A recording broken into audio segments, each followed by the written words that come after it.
خبرگزاری رویترز روز 19 ایول سال 2024 خبر داد که مقامات فرانسه در آستانه بازی‌های المپیک تابستانه که از 26 ایول تا 11 آگوست سال جاری در پایتخت این کشور در شهر پاریس دایر می شود با مقصد رفع خطر سازمان تروریستی داعش به خصوص شاخه در افغانستان مستقر شدهش با نام داعش خراسان یک عده از مخالفین تاجیک در فرانسه پناه برده از جمله ژورنالیست و رهبر انجمن آزاداندیشان تاجیک تیمور ورقی و مؤسس و مجری پایگاه خبری اپوزیسیونی اسلو تیوی محمد اقبال صدرالدین را بازپرسی کردند. محمد اقبال صدرالدین میگوید این نه بازپرسی بلکه تنها صحبت بود و آن هم نه با پلیس یا دیگر مقامات مخصوص بلکه با نمایندگان پریفکتورای پاریس. بنا به گزارش رویترز بازپرسی نمایندگان ارشد مخالفین تاجیک در فرانسه در پایان ماه مارس سال 2024 همگی چند روز بعد حمله خونین در تالار کنسرت‌های کراکو سیتی هال در کنار مسکو صورت گرفت.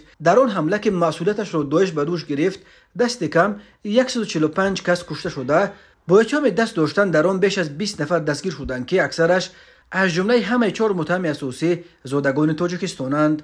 حمله کراکوس و حمله نیز خونین روز 3 ژانویه سال 2024 در شهر کرمان ایران در سالگرد قتل فرمانده سپاه پاسداران انقلاب اسلامی ایران جنرال قاسم سلیمانی نیز با دست تاجیک‌ها انجام داده شده.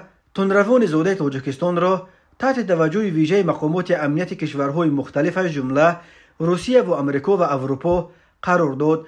ترکیه باشد عموما رژیم بدون ویزا را برای شهروندان تاجیکستان از بین برد.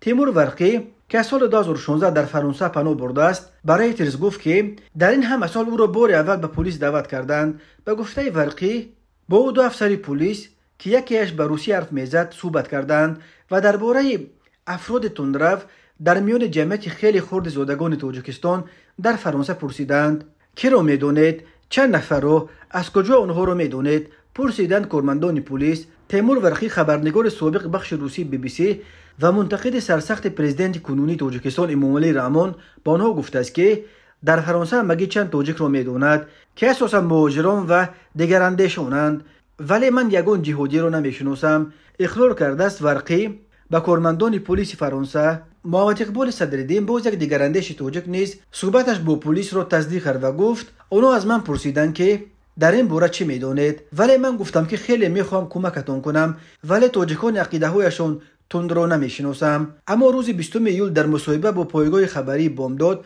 محمد اقبال صدرالدین گفت که رویترز خبر را با شکل نادرست نشر و پیشکش کرده است.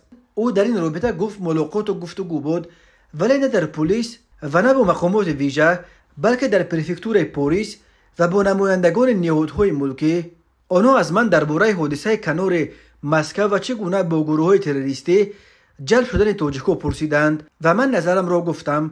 البته درباره پیروان احتمالی عقیده‌های افراطی در بین تاجیکان مقیم فرانسه هم پرسیدند. توجه آنها قابل فهم است چون که در پاریس المپیاد تابستانه دایر می شود و مقامات فرانسه تامین امنیت این مسابقات و به ویژه در پی پیشگیری از حمله‌های تروریستی در روزهای برگزاری بازی‌های المپیک را در محور توجه خود قرار دادند. ولی من به آنها گفتم که در بین تاجیک‌های فرانسه یگان نفری را که پیرو عقیده‌های تندروانه باشد نمی‌شناسم. بنا به اطلاع دریافتی بامداد مقامات فرانسه به طور علاوه با تقریباً 10 تن از اعضای جمعیت تاجیکان مقیم این کشور اساساً با فعالان مخالفین درباره تاجیکانی که احتمالاً پیرو عقیده‌های افراطی باشند صحبت‌ها انجام دادند. کارشناس آمریکایی ادوارد لیمن و باز 2 کارشناس دیگر برای رویترز گفتند که منبع تهدید به اروپا میتواند یک شماره کمی جنگجویان تاجیکستانی باشند که در وقتش در سوریه می جنگیدند و بعد شکست داعش در خاور میانه در کشورهای گوناگون پهن و پریشان شدند. یک قسمش از طریق اوکراین به اروپا رو یافتند. در این زمان به گفته ادوارد لیمن در اروپا و اساساً در لهستان و آلمان هزاران پناهجوی سیاسی از تاجیکستان پناه بردند که آنها چندین سال قبل در پی در تاجیکستان سازمان‌های افراطی و تروریستی اعلان شدن 2 حرکت اپوزیسیونی گروه 24 و حزب نهضت اسلامی مجبور به ترک وطن شده رو به اروپا آوردند.